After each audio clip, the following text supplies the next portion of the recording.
दाद्या, सर्वांना वंश सांभाळायला मुलगाच लागतो, मुलगी का नाही? कारण मुलगा जन्म घ्यायला भाग्य लागतं आणि मुलगी मुलगी जन्म घ्यायला सौभाग्य लागतं.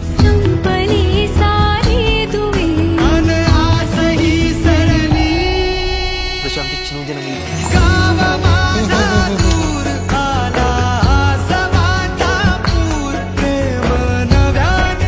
दाद्या, सर्वांना वंश सांभाळायला मुलगाच लागतो, मुलगी का नाही?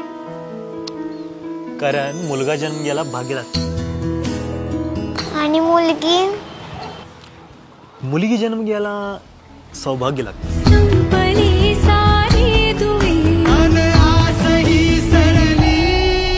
जशी आमची चिनू जन्मली.